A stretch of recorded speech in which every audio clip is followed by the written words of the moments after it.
L'histoire commence par un engagement de François Hollande, candidat, puis président de la République. Je me suis engagé à ce que la part du nucléaire dans la production d'électricité soit réduite de 75% à 50% d'ici 2025. Une seule centrale fermera durant le prochain quinquennat. Une. 5 ans plus tard, le bras de fer qui oppose l'État et EDF semble s'achever sur le fil par une victoire de Ségolène Royal, ministre de l'écologie, du développement durable et de l'énergie. C'est en effet dans une urgence extrême que le décret attendu depuis des années a été publié un dimanche, le 9 avril 2017.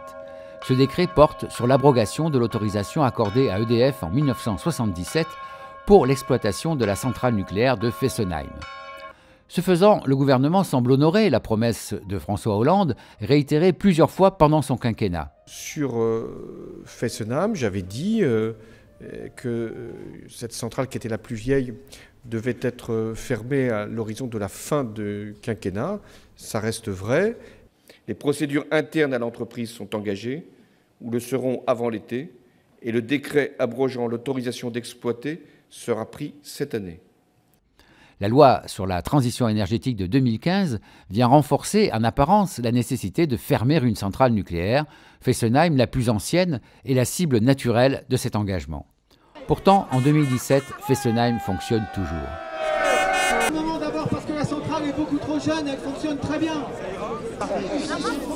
L'État s'est d'abord heurté au PDG d'EDF, Henri Proglio, nommé en 2009 et remplacé en 2014 par Jean-Bernard Lévy. Avec des styles très différents, les deux hommes mènent la même stratégie, tout faire pour éviter la fermeture d'une centrale, fût-elle la plus ancienne. Nous avons des centrales nucléaires qui peuvent encore vivre au-delà de 40 ans, peut-être 50, probablement 60 ans, ce qui est le cas de dizaines de centrales américaines de la même technologie qui vont aller jusqu'à 60 ans. La centrale de Fessenheim, qui est la plus ancienne de notre parc, sera fermée à la fin de l'année 2016. Un tel événement marquerait le début de la fin de la domination du nucléaire sur la production électrique française. Fessenheim se retrouve ainsi érigé en symbole. Et EDF soigne sa vieille centrale. Elle a obtenu de l'ASN un prolongement de 10 ans de son fonctionnement et cela porte à 50 ans la durée de vie potentielle de Fessenheim, soit jusqu'en 2027. Ensuite, EDF a engagé les travaux d'amélioration de la sûreté de la centrale alsacienne imposés par l'ASN à la suite de la catastrophe de Fukushima, soit plusieurs centaines de millions d'euros d'investissement. Il faut dire que Fessenheim rapporte chaque année quelques 400 millions d'euros de bénéfices à EDF. De ce fait, la direction de l'entreprise négocie pied à pied les conditions de fermeture de la centrale. Ainsi, le décret de fermeture de Fessenheim, publié par le gouvernement le 8 avril, contient un article 2 qui reprend à la lettre l'ensemble des conditions fixées par les administrateurs d'EDF lors de leur réunion du 6 avril 2017. Fessenheim ne fermera ainsi qu'à plusieurs conditions. Contrairement à ce que j'entends dire, la fermeture de Fessenheim n'est pas reportée dans le temps, puisqu'il a toujours été convenu que cette centrale fermerait en même temps que la mise en service de l'EPR de Flamanville 3. Première condition, le nouveau réacteur de Flamanville, le fameux EPR, doit être mis en service au préalable. La construction de ce réacteur a commencé grâce à un décret du 11 avril 2007 autorisant des travaux pour une durée de 10 ans. Ainsi, cette autorisation aurait dû prendre fin le 11 avril 2017.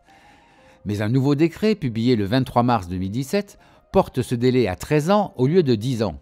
EDF peut donc poursuivre la construction de l'EPR de Flamanville jusqu'au 11 avril 2020, ou plus tard puisque le décret de Ségolène Royal ne fixe pas de date ultime pour la mise en service de l'EPR de Flamanville 3.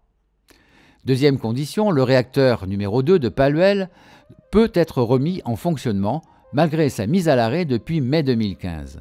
Normalement, un arrêt de plus de 2 ans entraîne un arrêt définitif.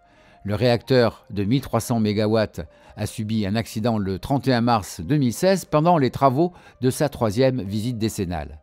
Le réacteur pourrait néanmoins redémarrer en novembre 2017 grâce à ce nouveau décret.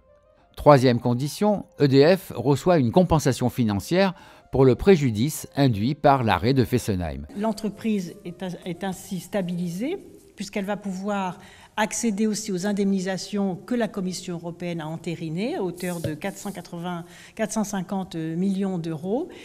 Ces trois conditions vident le décret du 8 avril 2017 de toute mesure contraignante pour EDF. Les Français n'ont pas besoin d'avoir peur. Nous avons le parc nucléaire le plus important au monde. Nous avons un parc nucléaire, contrairement à ce qui est dit, qui est encore jeune quand on le compare à d'autres. Et nous avons un parc sur lequel nous investissons beaucoup.